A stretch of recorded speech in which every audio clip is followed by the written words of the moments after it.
Contoh, Syekh Siti Jenar Al-Halad yang ada di Baghdad. Mereka itu adalah wali Allah. Ilmu yang mereka miliki sangat luas. Mereka adalah penghafal Al-Quran, penghafal ribuan hadis. Jadi ayat laisa kamitslihi syai'un ini termasuk mengawasi, mengontrol agar apa yang diucapkan itu jangan sampai membuka rahasia tentang Tuhan.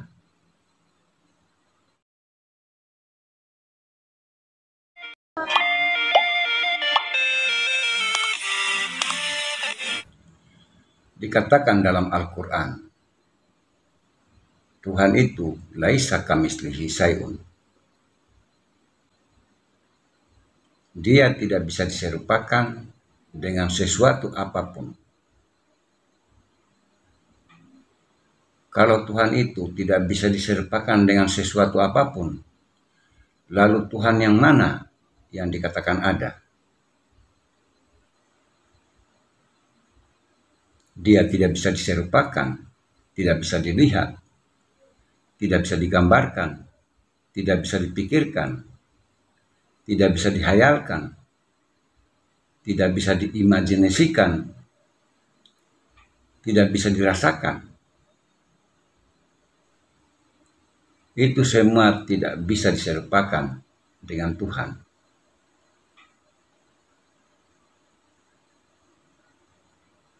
Kan ini makna daripada laisa kamitslihi syai'un. Sedangkan tanah, air, angin, dan api itu adalah makhluk dan tidak bisa digambarkan dengan itu. 4 unsur yang saya katakan tadi tidak bisa juga digambarkan dengan itu. Tidak bisa dicontohkan dengan itu. Karena semua yang digambarkan, semua yang dicontohkan, itu bukan Tuhan. Lalu Tuhan yang mana yang dikatakan ada? Jadi kata ada di sini, kalau dikaitkan dengan ayat yang mengatakan seperti yang saya katakan tadi, keberadaannya bukan seperti apa yang kita pikirkan atau apa yang kita lihat, apalagi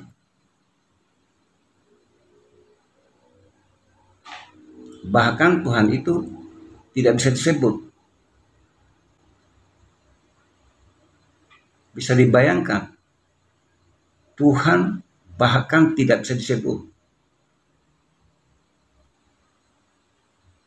Kalau sudah tidak bisa disebut, berarti tidak bisa digambarkan, tidak bisa dipikirkan, tidak bisa diimajinasikan, tidak bisa dirasakan. Karena setiap yang saya katakan tadi, itu disebut namanya. Jadi Tuhan yang mana yang dikatakan ada? Kalau dikatakan ada, sedangkan sudah dikatakan dia tidak bisa diserupakan. Jadi kalau kita mengatakan Tuhan itu ada, jangan berdasarkan teori, jangan berdasarkan konsep, berdasarkan pengalaman. Itu yang benar. Teori dan konsep adalah yang mengantarkan kepada apa makna sesuatu yang dituju. Itu maksudnya. Maksud daripada teori dan konsep itu. Memang banyak ayat-ayat lain yang menerangkan tentang Tuhan itu ada. Tapi ayat laisa kamitslihi syai'un ini adalah pembatas, membatasi setiap pemikiran, mengontrol setiap apa yang menjadi keyakinan setiap orang, khususnya kalangan muslim. Jadi ayat laisa kamitslihi syai'un ini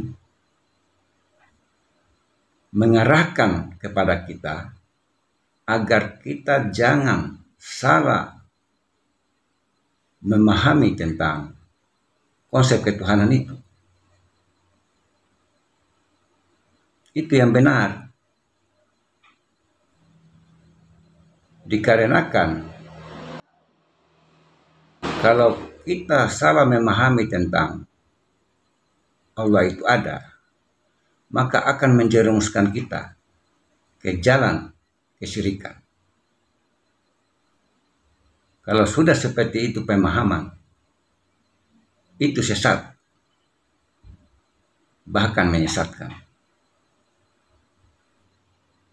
Jadi, keberadaan tentang Tuhan itu, kalau diungkap, kalau diucapkan, kalau disebut, sekalipun itu kebenaran, maka bisa dianggap sesat.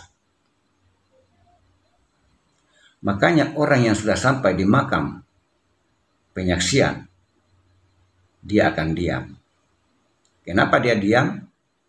Karena apa yang dia ucapkan nanti, sekalipun itu benar, sekalipun itu kebenaran, maka sudah melanggar ketentuan.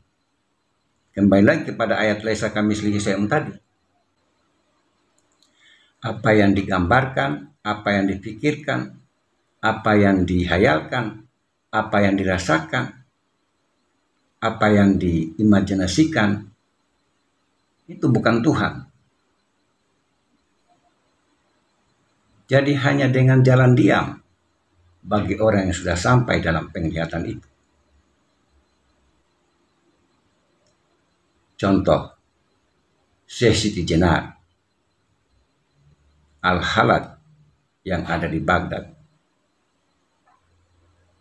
Mereka itu adalah wali Allah. Ilmu yang mereka miliki sangat luas. Mereka adalah penghafal Al-Quran, penghafal ribuan hadis. Bukan hanya itu, ilmu tasawuf, ilmu fikih, dan masih banyak lagi. Kenapa mereka dikatakan sesat? Kenapa mereka sampai dianggap telah murtad? Karena itu tadi, mereka menyampaikan, mereka mengucapkan sesuatu yang tidak pantas diucapkan. Karena keberadaan Tuhan ini sesungguhnya sangat rahasia. Makanya orang yang telah paham tentang keberadaan Tuhan itu, tidak ada cara lain selain dia diam.